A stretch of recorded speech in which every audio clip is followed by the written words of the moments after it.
Few more people waiting in the waiting room. We'll just let them through.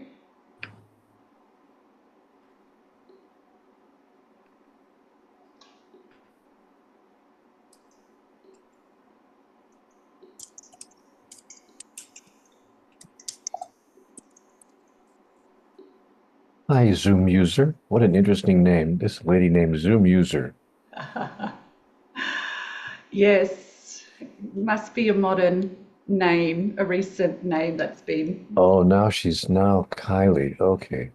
All right. It automatically comes up. It's so annoying. And every time I log in, I have to change my name. Otherwise, Okay. Zoom user. Great.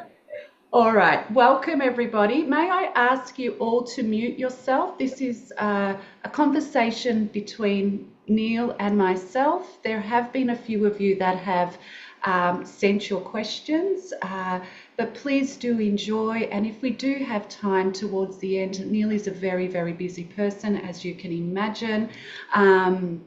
If we do have time towards the end, we might have an opportunity to ask Neale some further questions. So, I'm Suzana Mihajlovic, founder of Your Two Minds, and I am absolutely honoured,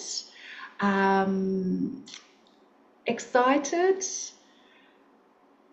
full of joy to be here with one of the authors, one of my mentors. Neale Donald Walsch did mentor me about a year and a half ago, and a man that has actually changed my perception of what God is. So I purchased Neale Donald Walsch's book, Conversations with God, when I was in my 20s, back in the 90s. Have read it so many times. There's nine versions of this book now. So I am absolutely honoured to be here sitting with Neale Donald Walsch. Just a bit about Neale, just in case you don't know him. So Neale Donald Walsch has written 40 books on contemporary spirituality and its practical application in everyday life, including his new book, God Talk, Experience of Humanity's Connections with a Higher Power. And I've been reading this book. I've read it before and been reading it in the past few days, and it's absolutely beautiful. So Neale is the best-selling author of the Conversations with God series, which 7 of the 9 books made the New York Times bestseller list. Wow, 7 out of 9, that's incredible. So book 1 remained on the list for 134 weeks. His titles have been translated into 37 languages and have been read by millions of people around the world. If you want to know more about Neale, I'll put the link of his website in our little chat box. And I just want to welcome and thank Neale Donald Walsch for being with us today. Welcome, Neale. Oh, we can't hear you. You said to mute, everybody should mute their microphone. So I do whatever you say. Kylie muted her microphone. She's sitting there. And Libby and everybody, Angie. So I just do whatever you tell me to do. You're the boss. You're the boss of all things. But thank you for that wonderful introduction. I put when I sent you the introduction, I put as many glowing terms as I could possibly imagine. I filled the little biographical sketch with as much praise, self-praise as I could fit into a simple paragraph. So thank you for reading all of that. As now that you know how incredibly extraordinary I am, let's discover the real me, who's really not very nice. We will have a lot of fun on this interview, as you can all see. Neale has the best sense of humour. We've been laughing behind the scenes like as we jumped on, so lots and lots of fun. Welcome. You have an extraordinary story. There's a movie that has been, directed and created about your story. Tell us a little bit about you for people that haven't heard your story. It is absolutely extraordinary. Well, I'm just a regular person. I'm just an ordinary guy, really. And but I did have an extraordinary experience. Uh, I was going through a very rough time, a very rough passage in my life. You know, we all have these challenges. Every one of us faces moments like this. In my case, it was the worst 10 days of my life. I lost my relationship with my wife, my significant other. We weren't angry with each other. It was you know, an amenable parting. We just agreed that we weren't quite making it the way we hoped we would. But it still made me very sad. But 5 days later, I lost my job. The corporation that I worked for was what they called downsizing. They needed to lose some overhead. So I lost my relationship and lost my job within the same 5 day period. But wait, the world wasn't done with me yet. 5 days later, I'm driving down the road going to a job interview, and I know I'm going to get the job because the corporation that let me go gave me a wonderful, glowing letter of recommendation. They only let me go because I had the least amount of seniority. So the last person in, first person out.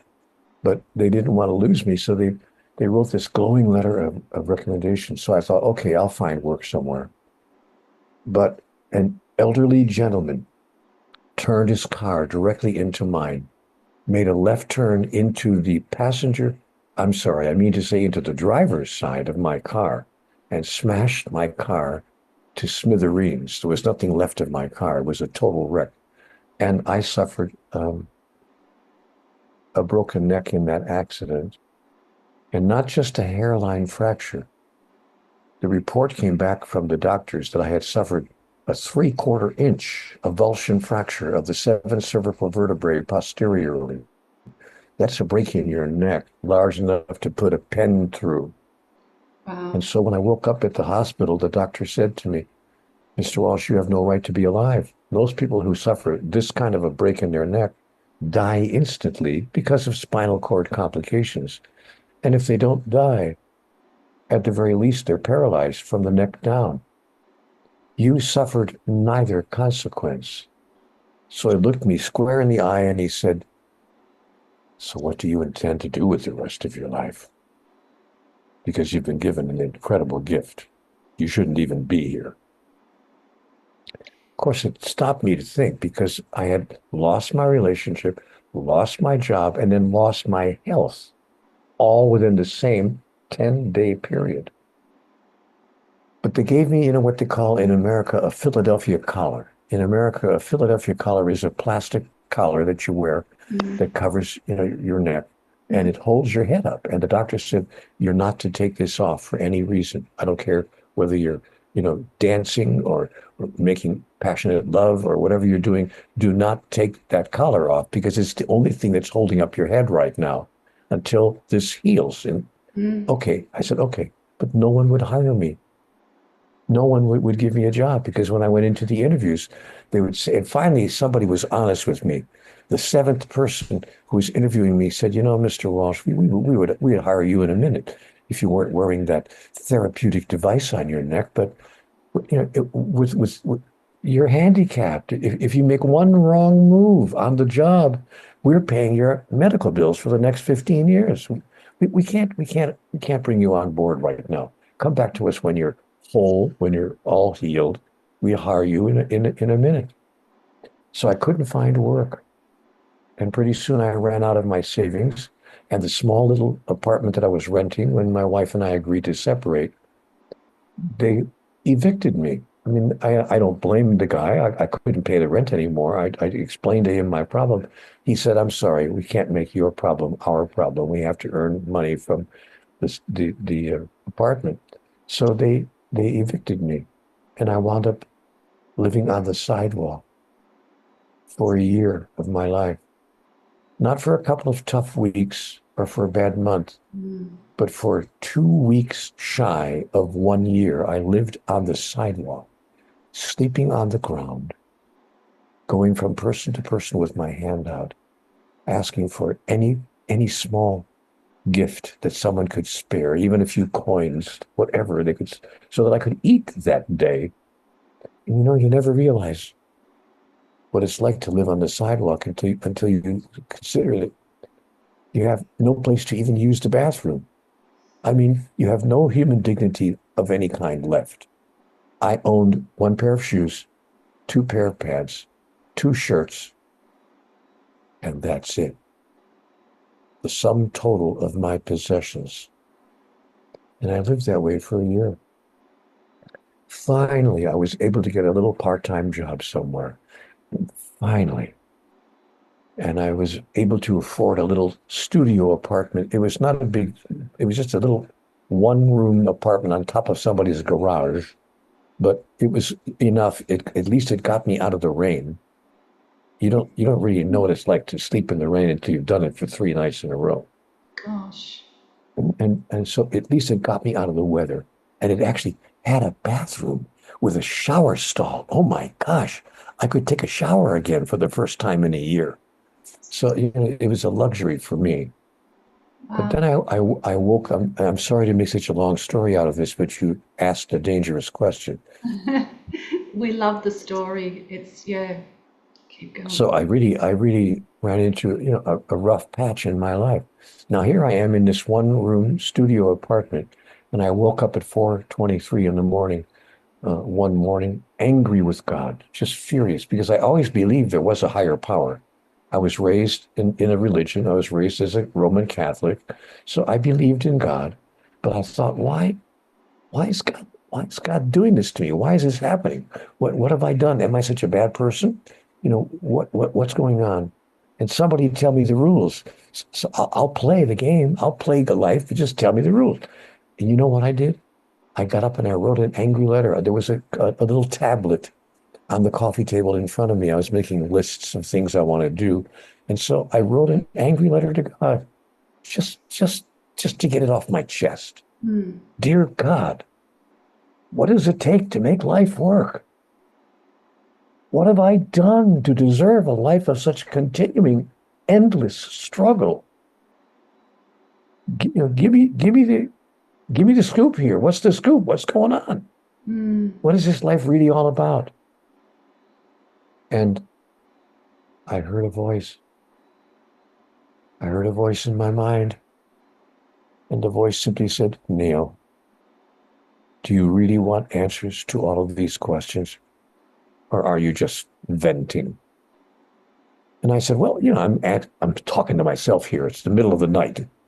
I said, yeah, so I'm writing down on the tablet. I am venting, but if you have answers, I'd sure as hell like to know what they are. And the voice said to my mind, you are sure as hell about a lot of things, but wouldn't you rather be sure as heaven? And I'm thinking, okay, what's that supposed to mean? And then the voice said, take this down. And it answered all the questions that I had asked in my overwhelm. And so I was taking down the answers, and I thought, this is fascinating stuff. This is incredible stuff. Where is this coming from? I must be having a conversation with God. Because what I was being told were things I'd never heard of or dreamt of in my life. In fact, much of what I was told contradicted what I had been taught as a child and what my culture was telling me about God. So it was a direct contradiction of what I'd been told. But I continued, and then I asked other questions, of course, because other questions came to mind. And then I got answers, and I asked other questions, and then I got answers. And before I knew it, I was involved in an on-paper dialogue, question, answer, with this voice in my mind that I was convinced was the voice of the divine, the voice of God. And that went on for many, many hours, many, many days. And finally, at one point, I wasn't trying to write a book, by the way. I didn't sit down and think to myself, you know what I think I'll do? I might write a book. So I didn't, but I was told in the dialogue, I was told by this voice, Neale, you will make of this one day a book, and it will be accessed by many people. And you know what I thought? That's crazy. That's never going to happen. No publisher is going to actually put a book out because a guy claims to be talking directly to God. It's not going to happen. So on a daring God to prove, I thought, okay, prove it to me. Wow. It's totally improbable. So I sent a Xerox copy of my handwritten notes to a publisher. I actually made 3 copies, to be truthful. I sent it to 3 different publishers just to see what would happen. Wow. 3 weeks later, I get a phone call. And the man on the other end of the phone says, Mr. Walsch, we want to publish your book. I said, you're kidding me. Really? This wasn't he said, no, it's a great work of fiction about a guy who has an ongoing argument with God. I said, no. We're not publishing this as a work of fiction. He said to me, are you trying to tell me you think this actually happened in your real life? And I said, yes, that's the whole point. He said, well, okay, we can put it out as a nonfiction book, but it's not going to find 500 readers because people aren't going to want to buy a book because some guy in Oregon claims to be talking to God. No one's going to read that book. You'll be lucky if you have 500 readers. And you know what? He was right. The book didn't have 500 readers. It had 5 million. Not bragging, just saying. Yeah. This is just what happened. Yeah. Even Kyle is impressed. You couldn't tell because she's, but even Kyle was a little impressed with 5 million copies of that book. And the book was translated into, as you mentioned, into 37 languages. Again, I'm not bragging, I'm just saying what happened. Yeah. And so I'm sitting back watching all of this, and I couldn't believe what's going on. And people began writing me letters from all over the world. I was getting letters from all over the world, including even I got a couple of letters from Australia, which surprised me because I didn't think that anybody in Australia knew how to write. But people, Oh, there's just a lots little on bit this of humor. call. Kyle is Australian, so don't. You know what? Ultimately, I was asked to come down and lecture in Australia, and I did. I lectured in Sydney. And I had a wonderful time, and I lectured other places on the Australian continent. So I had a wonderful time. That was a few years later. In any event, that's the story of what happened. And then they called me from New York and said, "Are you still having these kinds of experiences?" And of course I was. I said, "Yeah, my interaction with God hasn't stopped." They said, "Send us whatever you have." Wow. And so, as you mentioned in your introduction, I sent them, additional material through the months and through the years. They wound up publishing 9 books in what became known as the Conversations with God series of books. And as you said, 7 of them, as it happened, made the New York Times bestseller list. Apparently, I'm not bragging about, but here's what I'm noticing. Apparently, a lot of people had the same kinds of questions about God that I had, Yeah. and found the whole question and answer format intriguing enough to want to not only pick up the book and read it, but they pass it on to other people. That's what makes a bestseller. When you write a book and people say to their brother or their sister-in-law or their man across the street, you really want to read this book. This is incredible. I just found this incredible book. So the book was being passed from hand to hand, and people were finding it, people all over the world. Yeah. And so that's my story, and I'm sticking to it. Yeah. Absolutely. And it's such a profound and Oh, thank you, Angie. See, Angie actually gave me a round of applause. But that was so sweet. Your check is in the mail. Your check is in the mail. I absolutely love your story. I've heard it many times, and it's just profound. And there are so many, even just in you sharing your story with us today, and thank you for doing that. Just so many ahas came through for me, even though I have obviously heard your story quite a number of times. One of the things that you said is, so you mentioned God talking to you, and He was talking to you. You believe He was talking to you through writing, through the written form, and having. Angie has popped up in the chat. I asked her what one of her questions was, and she actually, one of her questions was, which you answer in God Talk through the beautiful stories, personal stories in there. What are the ways in which God talks to us? How do we know it is the real voice of God? I'm sure you've been asked that question many times. My experience has been, and what I was told by God, is that she talks to us in 100 different ways across 1,000 moments in 1,000,000 lifetimes. We sometimes, but most people don't call those experiences conversations with God. They use other words to describe the exact same experience. They might call it a women's intuition, or an epiphany. It was an epiphany. I had an epiphany, or a sudden insight, or a brilliant idea. But they don't call it a conversation with God because they don't want to be ridiculed or marginalized, or because they may not even believe that it's actually coming from the divine. Yes. But we are all being communicated in 100 different ways across 1,000 moments in 1,000,000 lifetimes. This is what God said to me. God said, I talk to everyone all the time. The question isn't, to whom am I talking? The question is, who's listening? So when I realized that God talks to us all the time in 1,000 different ways, I began looking for other communications from the divine.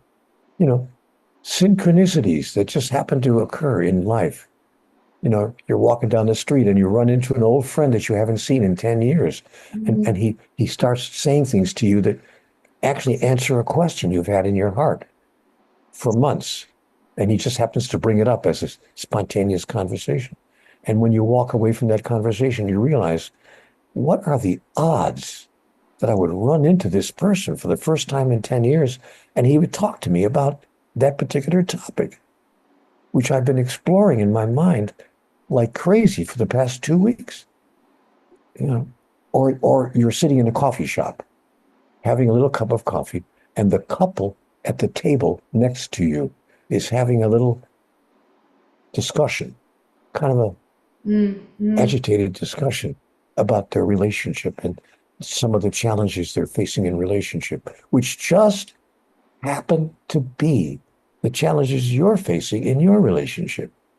And so I'm pointing to situations in life that sometimes show up for us. And if we pay attention, we can realize, oh, I see, we are receiving. Life informs life about life through the process of life itself. And God is talking to us all the time in 1,000 different ways across 1,000,000 lifetimes. So that's my understanding. And for all we know, God could be talking to you guys on a podcast right now. Yeah. Well, they do call you God. Well, my wife does, but nobody else does. Yeah. And how can you distinguish the voice of God and voice of ego? Well, that's a very fair question. The voice of God never tells us what it thinks we want to hear, either about ourselves or about life. As I mentioned a minute ago, much of what I received in my dialogue was actually contradicted what I held as a deep belief in my mind Mm. about life, about myself, about, other people, and about God. So, how I can tell the difference is that, but the voice of God is never negative, and it also doesn't try to artificially inflate my sense of who I am. Yeah. So, but my ego always does. My ego is always trying to artificially inflate my sense of who I am. My Yeah. ego is telling me, Neil, you're one of the most handsome men that have come along in a long time, and you're a brilliant human being, and you're an extraordinary individual. All of those things, which happen to be true. So, and my greatest quality, Libby is not even smiling. She's like, "Does this guy really mean this?" But, but in fact, I always set aside those ideas because only my ego would care about what other people think of me. And so I stopped worrying about that somewhere around 30 years ago. And I decided, you know what? I'm just going to be who I really am. Just an ordinary guy who had an extraordinary experience. That's how I describe myself to everybody. I'm an ordinary person who had an extraordinary experience. I'm not trying to convince anyone of anything. I'm not trying to change anyone's mind about anything. If you read the book and you think it's a bunch of rubbish, then toss it out, throw it away. I'm not trying to sell anyone any particular idea.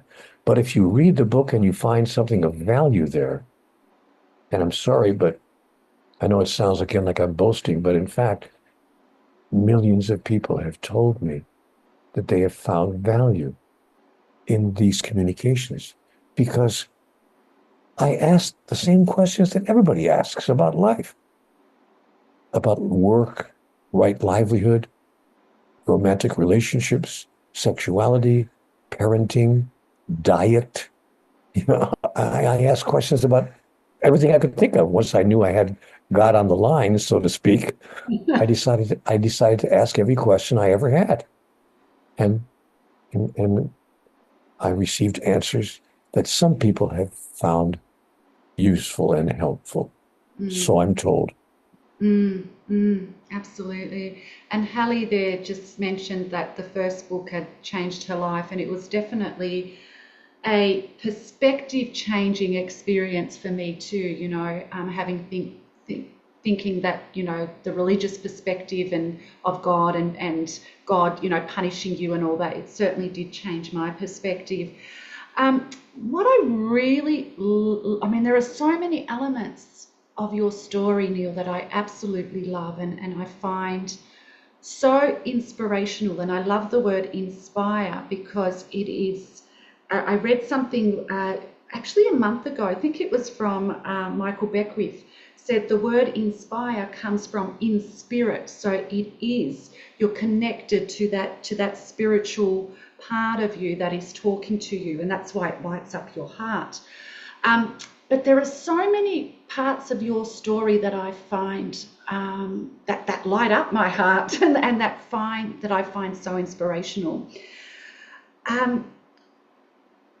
And you started to, so from rock bottom, having lost everything, your relationship, your health, your wealth, your job, to the point where you said, it was an experience where there was no dignity, in it. Even to go to the bathroom was, all dignity had gone.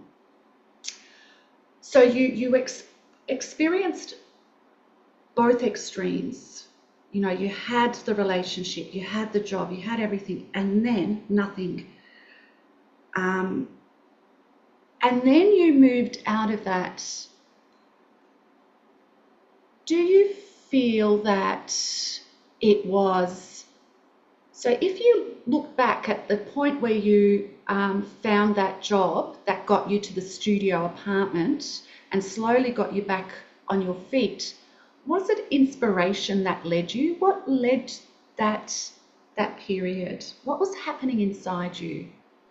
No, it wasn't inspiration. It was aggravation, Aggravation. not Wow. not inspiration. I managed, as I mentioned a minute ago, I managed to find a little part-time job somewhere, just enough, earning just enough money to afford a little studio apartment above somebody's garage.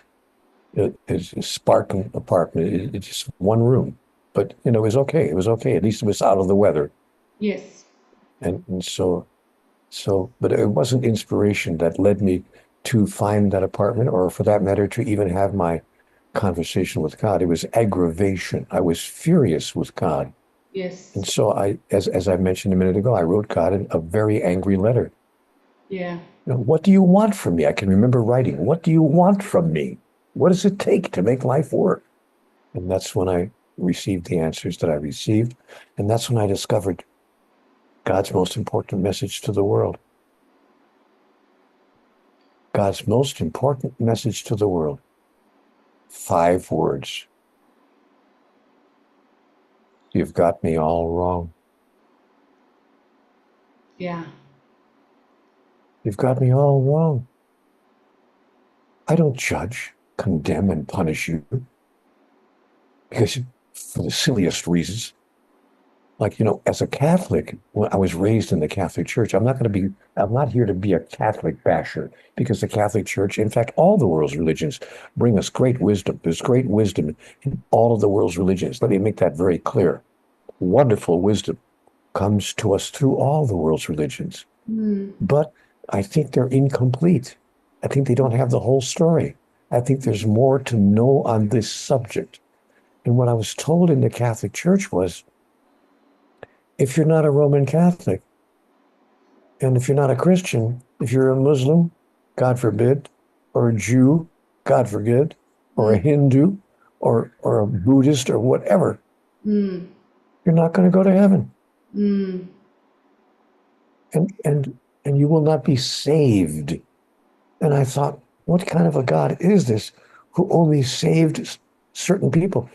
I said to God, you mean to tell me that even if I'm a nice person, even if I'm generous and courageous and passionate and compassionate with others, and deeply understanding and forgiving, even if I'm the nicest human being that you could imagine, and even if I really believe firmly in God, but I just happened to choose the wrong religion. I Mm. happen to be a Muslim or Mm. a Jewish person. Are you telling me that it doesn't matter how I lived? You're sending me to hell because I'm Mm. not a Christian, because I don't believe in Jesus? Mm. I mean, come on, God, help me understand. I don't understand. And that's when God said to me, sweetheart, you've got me all wrong.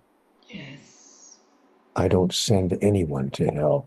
There is no such place as hell. You've made it all up.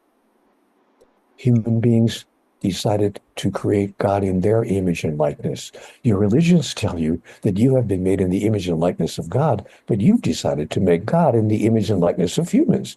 Therefore, because you, in your society, judge, condemn, and punish people whenever they don't give you what you demand and command and require, you think that God does the same thing with you. But Mm. here's the information that you have missed, Neale. God's relationship with us is not transactional. It's not a trade deal like a trade deal between nations. It's not a trade deal. You give me this and I'll give you that. My love for you is pure love. I give you what I give you out of pure love, and I need nothing in return. I require nothing in return. I demand nothing in return. Now, you understand? That's theologically repulsive to many people. Many religions call that blasphemy. Yeah. They call that apostasy. They call me a heretic. I'm a heretic Mm, because I don't believe that God punishes us for having been raised in the wrong religion. mm, mm, mm. I mean, come on. Is there any goodness in this God say actually exists? And if there's even a shred of goodness, why would God punish us because we happen to be raised in a Hindu household and we don't accept Jesus as our Lord and Savior? Yeah. So, I could be wrong. I could be totally wrong. I want to make that real clear. I could be totally wrong about all of this. And if I am, I'm going to hell. But as George Bernard Shaw once observed, all the really interesting people are there anyway. Yes. Yes. Yeah. So I'm dying to hear some questions because Kylie's been sitting there for the past 20 minutes with 15 questions on her mind. Sure. Can I just ask a question on behalf of Ali, which I think leads really nicely with what you were saying? So Ali's from Melbourne and sent a question in, and she asked me to ask, why do bad things happen to good people? Of course, I asked the same question, Yeah, naturally. that's right. You did. There is no reason that bad things happen to good people. Bad things happen simply because they do, because we as a society have created so-called bad things. Number one. And then, of course, there are even accidents. I had a terrible automobile accident, which I told you about, which I broke my neck. Yeah. So, but bad things happen because life produces outcomes often with which we don't agree. The question is not why do bad things happen? When I asked God the question, God said, Neale, you're asking a totally irrelevant question. Even if I told you why, even if I told you why it happened, it wouldn't change anything. It wouldn't change what happened. So the question why is irrelevant and cannot really be answered to anybody's satisfaction. The real question is not why, but what. Neale, when bad things happen in your life, what do you want to make of it? And that's what I've learned to ask myself when unwelcome events visit me in my life. Okay, what do I choose to make of this? And then I fashion it and create it in a way that serves me and serves all those whose lives I touch. And that's changed my entire experience. Mm, yeah. What you just said reminds me of something that really stood out for me when I was working with you, Neale, and I've carried that with me, since then. I thank you, God, that this problem has already been solved. For me, that's my favorite prayer. Yeah. That's my favorite prayer. Whenever I encounter anything that I don't welcome, thank you, God, for helping me to understand that this problem has already been solved for me. Powerful, powerful prayer. Powerful. Because what you put into words winds up being put into your life more often than people realize. Our thoughts, our words, and our actions are powerful metaphysical tools that frequently create our specific reality. Yeah. Yeah. Absolutely. Absolutely. Or as Dale Carnegie wrote in his book 25 years ago, the power of positive thinking. Incredible book, by the way. Even though it's 30 years old, everybody should read a copy of The Power of Positive Thinking Yeah. by Dr. Norman Vincent Peale. Yeah. Great book. Great book. Absolutely. And the power of positive thinking leads to the work that I do and the community that's here.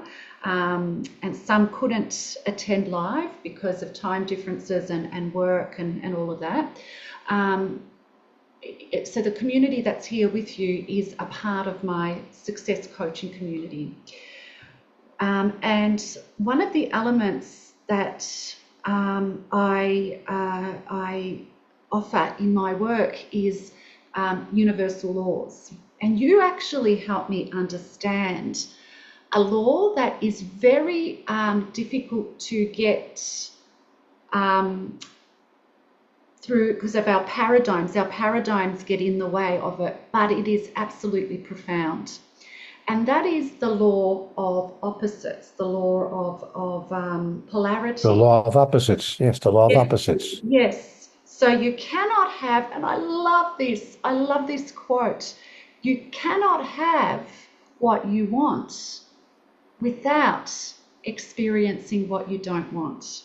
Or at least knowing about it. You don't necessarily have to experience it on the first-hand level, but you have to be aware of it.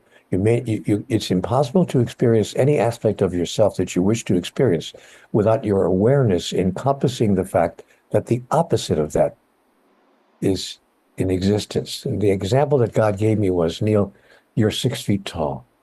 And if you'd like to experience yourself 6 feet tall, you would need to have something else around you that's not 6 feet tall. But if every blade of grass, every tree, every house, every office building, and every human being is precisely 6 feet tall, you could know that you're 6 feet tall, but you couldn't experience what it's like to be 6 feet tall. Therefore, you would pray for something in your life to not be 6 feet tall. And then, all of a sudden, you'd see many, many things that were not who and what you are. But when you see that which is not who you are, as one master once told us, judge not, and neither condemn. And raise not your fist to heaven, and curse the darkness not, but be a light unto the darkness, that you might know who you really are. Just a thought. Beautiful. Absolutely beautiful. Absolutely beautiful. Just that experience as you were sharing inside me, it helps let go of the resistance. There was ease, as you were sharing. It brings on an ease rather than a resistance of the things that we don't want. So, yeah, fantastic. Okay, so let's just talk about God talk for a couple of minutes. So in this book, this is a great book. You've received a copy, those of you that are here, a PDF version of this book, and just an easy read and a beautiful read. Just a couple of questions. So Neale, in this book, God Talk, you share the 6 steps you do to talk with God, and step 3 is about willingness. So what does willingness mean? Well, willingness is an important step because you have to be willing to hold the idea and to have the experience of talking to God, even though we live in a culture, the human culture, which in the main denies the possibility. People will tell you that you're crazy. You're imagining everything. It's not really happening. You're making stuff up. Or worse yet, you are, in fact, a heretic, an apostate, a blasphemer. So you have to be willing to step into that milieu, into that cultural story that says, no. People don't have conversations with God. Well, maybe the Pope, maybe Leo the 14th, the new Pope, maybe the Archbishop of Canterbury or the Chief Ulama or the head rabbi, but the average person is not going to have a conversation. God doesn't talk to anybody. He's very selective about who she talks to. And so you have to be willing to overcome humanity's cultural bias against such an idea. That's why it's step 3, a very important step in having your own conversation with God. You have to be willing to be an idea hero Yeah. Yeah. to be able to say, no, no, no, God actually talks to all of us all the time. The only difference between me and everybody else is I wrote it down and kept notes.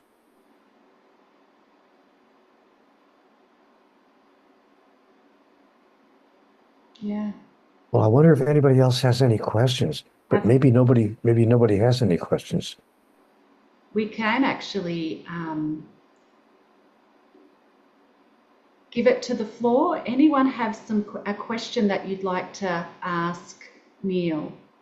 Just raise your hand. You know how to raise your hand. You've been on Zoom before. Just raise your hand and we can call on you and I'll see if I can answer your question.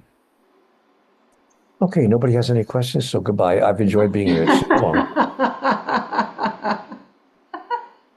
He's gone. God has left the room.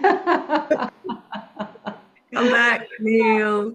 Come back, Neale. Hallie, go for it. Good morning, good evening, Neale. My name is Harley, and first of all, I just want to say that the First Conversations with God book absolutely changed my life. It is that book. I don't know if you have one that in your former before you wrote that changed your life, but Conversations with God changed my life profoundly, and the way that I see life, the way that I am in life, profoundly changed. So thank you so much. It's amazing. I can't believe that I'm sitting here with you right now.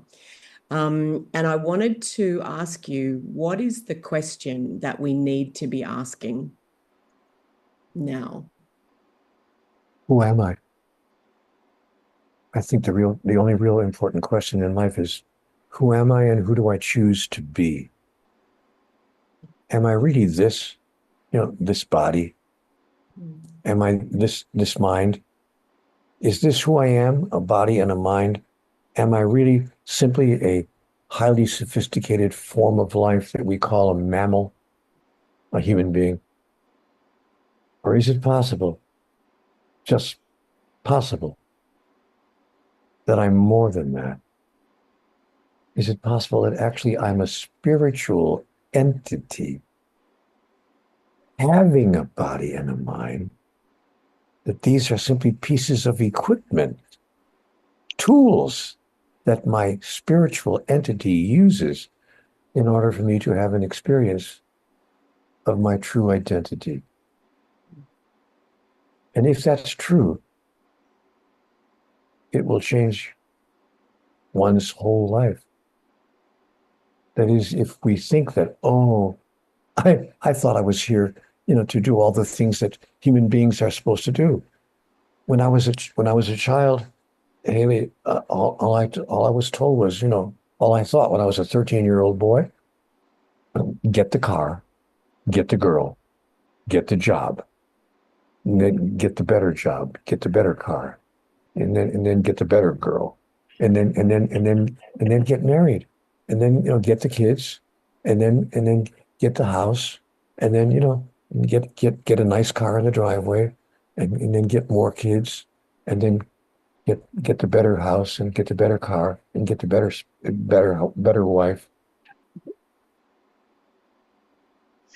and then get the retirement watch, get the gray hair, get the cruise tickets, go to Australia for your cruise, and then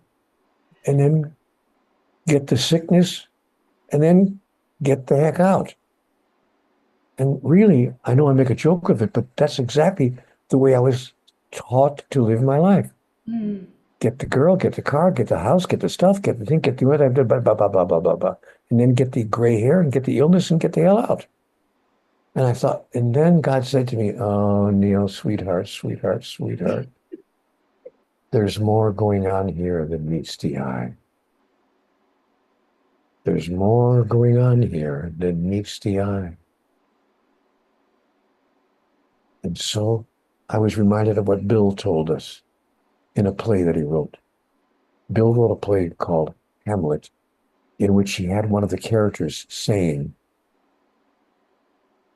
there are more things in heaven and earth, Horatio, than are dreamt of in your philosophy. Bill also wrote, to be or not to be. That is the question. Whether it is nobler in the mind to suffer the slings and arrows of outrageous fortune, or to rise up against a sea of troubles and by opposing to end them, to die, to sleep perchance to dream. Aye, there's the rub. For in that sleep of death, what dreams may come when we have shuffled off this mortal coil. Bill was asking all the right questions and making all the right statements. And he was one of the many messengers that the world has sent us to open our mind and wake us up to the fact that there is, in fact, more going on here than meets the eye. So what's the question we should all ask ourselves?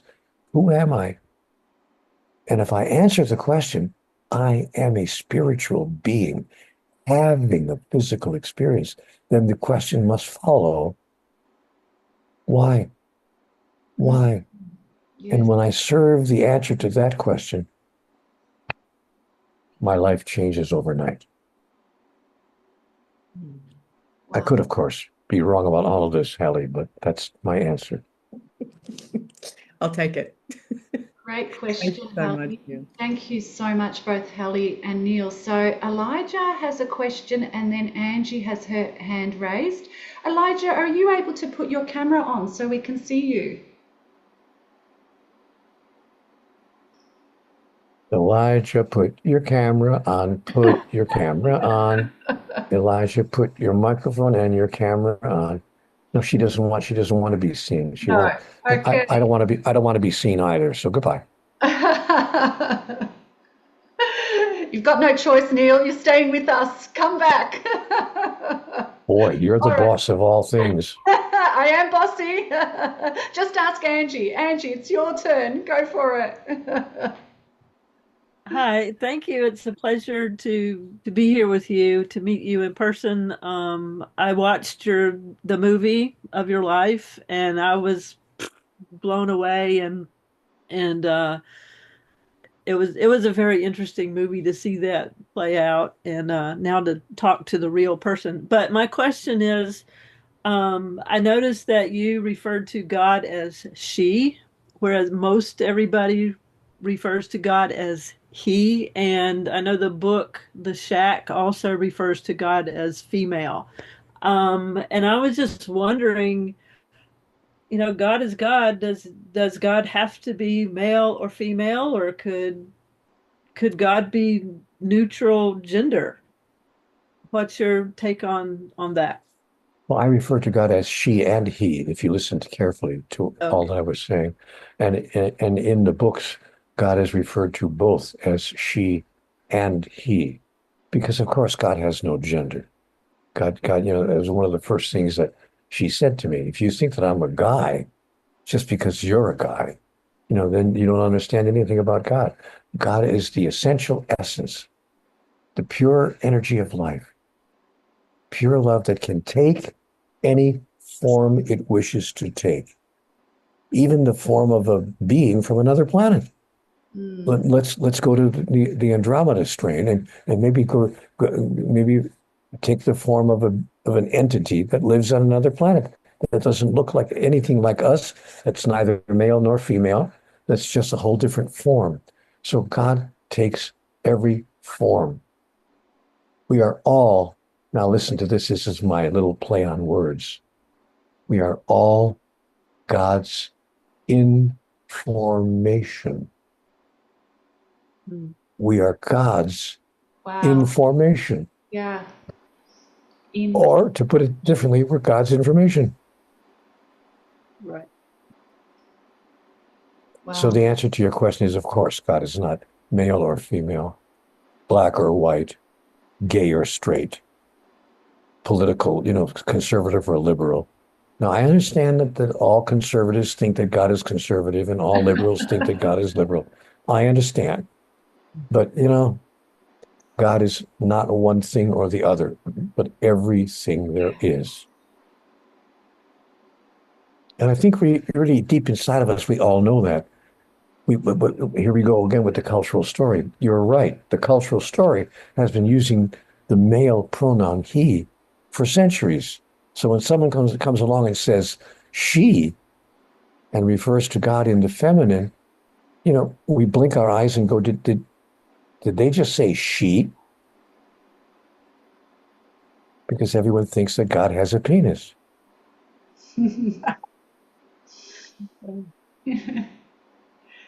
Fabulous. Thank you, thank you, thank you. And those of you that have, so I've got conversations with God recorded on, like the voice version on my phone. And Neale has done a wonderful job in having, both male and female voices in there speaking as God. So it's not just the one gender. Elijah has written his question down in the chat box, and the question was, Neale, how are we to know that it was God talking to you and not so-called the devil? I'm sure you've had that question many times. It's similar to the ego question, and one that Angie has sent through also. Yeah. It's a very fair question. It's a very good question. Because so much of what I was told in conversations with God is what the devil would say. There is no hell, there is no devil. You don't have to worry about being punished. All that stuff that one would imagine that the devil would say. The name Satan, Satan, turns out to be simply an abbreviation, seeing anything as negative. So, how do I know that it wasn't the devil talking? I don't know for sure, but I'm fairly certain that the devil would not be sending such wonderful, loving, incredibly encompassing, glorious, joyful statements to humanity about the highest power and about who we really are. But if it really is the devil, I'm going to hell. I don't know what to say, but I'm going to, somebody asked me the other day, would the world be a better place, do you think, or a worse place if everyone lived by the principles that you've been given in the 9 Conversations with God books? And I have to admit, again, not bragging, just saying, if all the world lived by the principles in those 3,000 pages, I think the world would be a better place. So that's what convinces me that it's not the devil talking. Absolutely. Absolutely. Fabulous. Great. Any final questions for Neale? I thought Kylie would certainly have a question, at least one question. Kylie too. Kylie, you're invited by Neale himself. What's your question? Hi, Neale. How are you? This has been really an enjoyable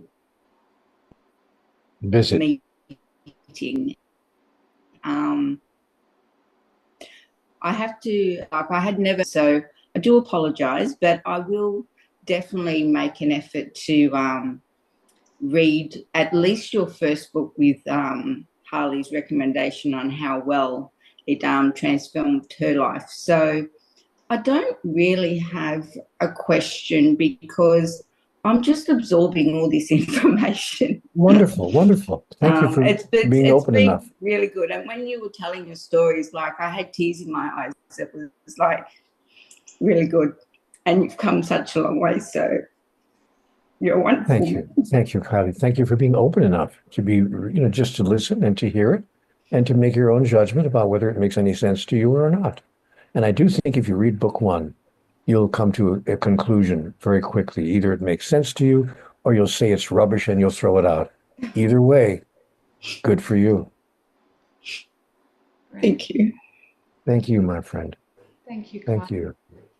Neale, thank you so much for your time. I know we have 1 hour. I want to ask you, what your message to the world is, but also Maylin has her hand up. Do you have time for just one more question? Yes. Thank you so much. Maylin, she's disappeared. Oh, there you are. Go ahead. You just need to unmute yourself. Hi again. Hello. Such an honor. I'm really excited. This is like a bit of an early birthday present. And I'm so excited to be here and to actually be talking to Neale. My question, and this is sort of personal, and you don't have to answer if you don't feel that it's proper. But I know you have children. I have one 7-year-old. And every night we go through this routine before bedtime where I tell her she's a beautiful spiritual being, having, a body, a human experience, and so forth. But I wonder, in your experience after listening to these spiritual things for so long, how, when kids are exposed in their childhood to this type of talk outside from a religious framework, do they sort of follow the path? Do they accept? Do they find better ways to cope with issues in their life, to find their center? I'm just wondering. I can't answer the question with regard to all the children in the world. So I don't know how, but I did write a book called Conversations with God for Parents. You may want to look that book up. Conversations with God for Parents. And it answers a lot of questions about parenting from this particular point of view. So give yourself permission to check it out. Thank you. You're welcome. Yeah. Hi, Suzana. Just a Hi, Suzana. Hi, yes. So is it possible for me to ask you one question? We've just got an hour with Neale. One more minute, Neale, if it's very quick. It's all right. Yeah, it's very quick. It's very quick here. Neil, thank you very much for a good talk. What's your opinion on giving to God?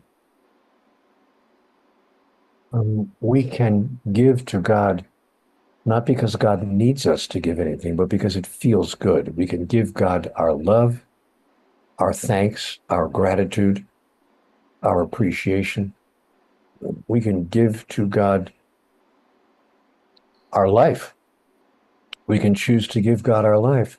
That is, we can choose to make our whole life from birth to death a gift to God. Not that God needs it or requires it or demands it, but because God and we are one. There is no separation between us. So we can give to God what God gives to us, which is unconditional love. Wow. Great question. Great answer. Thank you, Neale. Thank you. Neale, thank you so much for your time today. We all appreciate you so, so much. We know how busy you are, so it's been an honor to be with you and to share my community with you. So thank you for your generosity. Thank you for allowing my community to sit here and have this conversation with us. And are there any final words? What would your message to the world be, Neale? Your life is not about you. Your life is not about you. Your life is about everyone whose life you touch and the way in which you touch it. Wow. That's my parting message. Wow. Your life is not about you. It's about everyone you touch and the way you touch it. Neale Donald Walsch, thank you so, so much. Thank you for your generosity of time, your generosity of presence with us all, and everything that you have contributed to our world. Thank you with all of my heart and with all of our heart. Thank you. Thank you, my friend. It was lovely to be here with you. Thank you so much. It's been a blessing. Thank you. Bye for now. Bye-bye. Bye. Okay, everybody. Thank you for staying back. Thank you so much for joining us. So there's a few of you that couldn't attend today because it's during work hours and you know you're busy and all of that, but you'll be watching the recording. If you do need to jump off, please jump off. I just wanted to spend a few minutes with you all just to say hello, just to say thank you. And is there anything that anybody would like to say? Wasn't that just a beautiful experience? You guys got to be in the room with Neale Donald Walsch. And I know Hallie is beside herself. How was that, Hallie? Because I know all the messages you sent me. Sorry, you're muted. Just you can all mute yourselves now. I just wanted to be really respectful of Neale and his time, because initially this was meant to be a conversation with him and I, and then I thought, oh, can I invite my community? And he said, yes, of course you can. So that's why I asked you all to just be kind of, you know, just have yourselves muted. But go ahead, Hallie. How was that for you? Oh, thank you for sharing him with us. That was so special and so generous of you. I think if I had an hour with Neale, I wouldn't have been sharing it with anyone. Oh, look, it was an absolute pleasure. I've had time with Neale before, and yeah, you know, yeah, it's Well, I bugged out of my head. I couldn't believe it. So thank you. So what a special thing. And do you know what I love about him? That he is so not the Messiah, you know, like he's so funny and self-effacing, and you know, I love that he says it might all be rubbish, take it, leave it, whatever. But I can tell you, like I think I did in the message, that his books literally changed my life in a way that no other book has ever done. Ever. It is the book for me. So absolutely. Thank you so much. You are so welcome. For any of you that don't know his work, I would start with Conversations with God 1. Okay, start with that one. And then just follow your intuition. What God wants. Happier Than God, that's a really simple one to read, sorry. And those of you that are going through difficult times, one of my favorite is When Everything Changes. I'm just looking at my bookshelf. I've got a whole series of his book. When everything changes, change everything. But you're so right that he's so not a Messiah. Before I let you guys in, we just had a chat, and I said, Neale, is there anything that you don't want me to talk about? Is there anything that you want me to say? And he said, no, I'm here to serve you. You're the boss. Do whatever you want. And he said, oh, and then he paused and he said, oh, by the way, just make sure you let everybody know that I'm super handsome. I'm a genius. And I'm the best thing in the world. And I said, I don't need to tell them that. They know that already. So you're absolutely right with that. Anyone else have anything to say? Oh my God, I was just thinking of you. Everybody, I don't want to put you on the spot, but I'm just absolutely so honoured. The next thing to God is my godmother, and that's Libby. She is just, she's the angel, one of the angels in my life. That's the only way I could describe her. So Libby has something to say. Hello. Hello, sweetie. How are you? And hello, everyone else. Hello. What an honour to have you here with us. This is my godmother, everybody. I love her so much. Oh, it's been an honour to be a part of this. I was never going to participate because I didn't want to be intruding or taking up space or anything like that. But I have to say I'm so glad that Suzana suggested that I participate yesterday. It was as late as yesterday, so I didn't even get to look at the attached text which accompanied the email that was sent to us about the link. I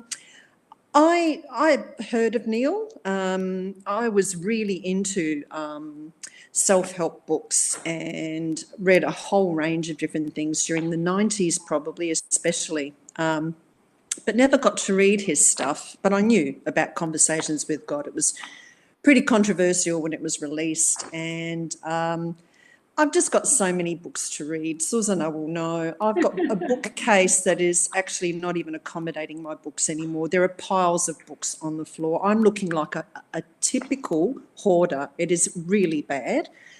But after listening to this, I will be picking up Conversations with God. I'm really intrigued because I love the way he was able to talk about his whole experience and his beliefs as a result of his experience in a way that wasn't imposing on anyone. He wasn't saying, this is the way, and typically that is what the religions of the world tell us. This is the way. And he touched upon that, so I won't repeat any of it.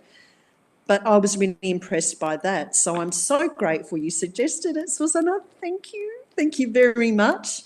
And I'm really, really keen to read it now. So I'll get into his first book and see what I can glean from that. So thank you. Fabulous. And you are never intruding. You are a part of me, a part of us. So you're always, always, always welcome. Thank you. Thank you so much. I just want to also acknowledge one of my dear friends, Stephen, who's just got the most beautiful energy. Thank you for being with us today. And also Betty, Kai, all of you. Thank you, thank you, thank you. Does anyone, I have something to offer at the end of this conversation, but I just want to make sure that everyone has had a turn in saying something if you have something to share. Does anyone else have anything to share, a question or anything you'd like to share before I go on to wrapping up and what's next? Betty, hello Betty. Look at this beautiful woman. Hello, hi Jenna, hello everyone. Hello. Thank you so much for this opportunity. There was a moment when I actually had to turn my camera off because I got really emotional.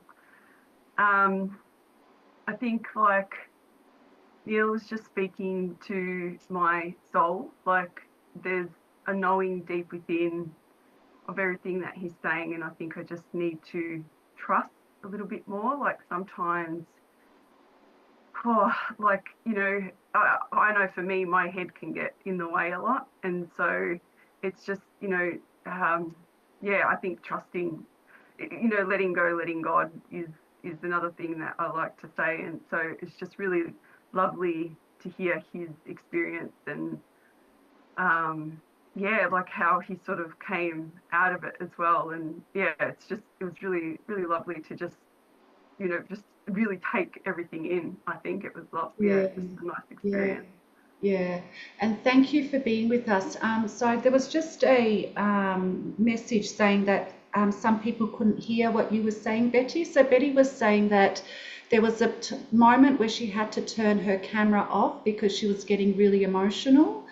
So the core of the message, Neale's message, touched the core of her. And one of her things is that she allows her head to get in the way, which I think, most of us do. Most people experience that. So thank you for sharing. And the final part of what you said was it was great to be here. And there was the final message, Betty. What was the final part? Yeah, I just said it was just really lovely to just listen, to watch, observe, and just take it all in. It was just nice because I think, there's a deep inner knowing, and it's just beautiful that it can touch. That's what you said. Yeah, absolutely. It's such a big part of our soul. And you hit the nail on the head there. If you've got a pen and paper, write this down and live by it. There's a deep inner knowing within you. And my community knows that I've been doing some work on heart coherence, and you're absolutely right, Betty. It's evidence-based now that there is a deep inner knowing within you, so definitely follow that. Okay, so Stephen, you've got your hand up, and then we can wrap up after that. And hello, Gillian Leader, and Effie, and Sharo, and everyone that's here. Trish is here too. So Stephen, hello, Suzana. Hello, great to hello everyone. Hello, Stephen. Thank you for being here. Yeah, I'm great to be here.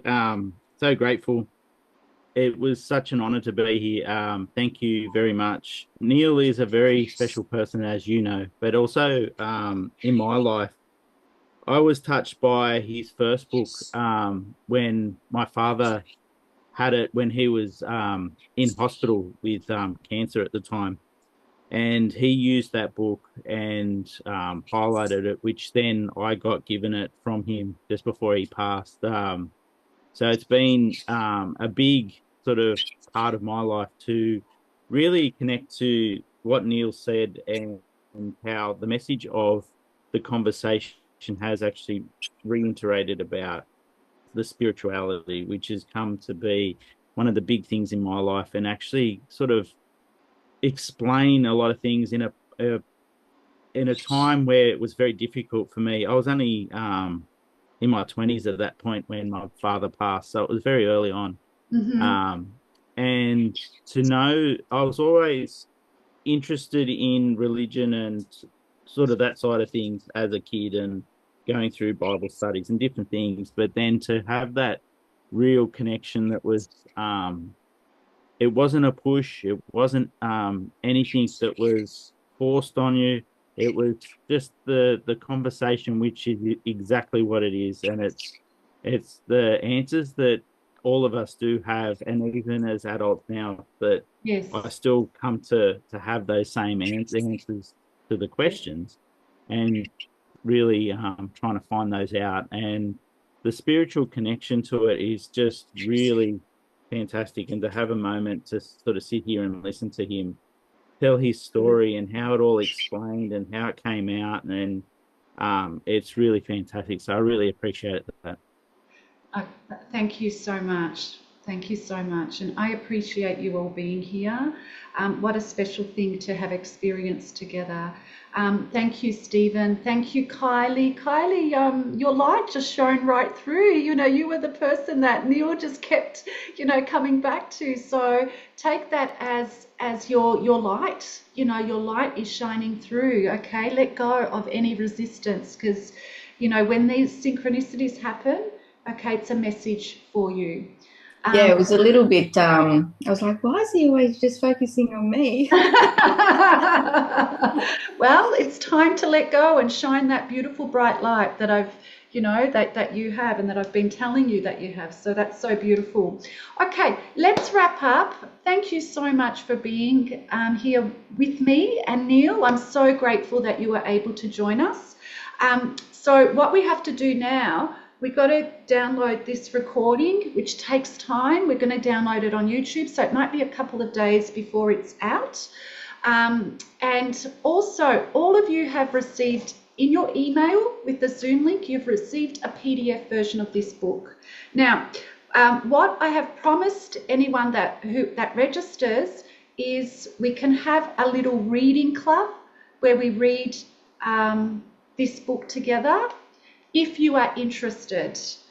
So let me know if you want to put your hand up if it's something that you could commit to weekly. I was thinking on a Tuesday morning at 8 a.m. Melbourne, Sydney time.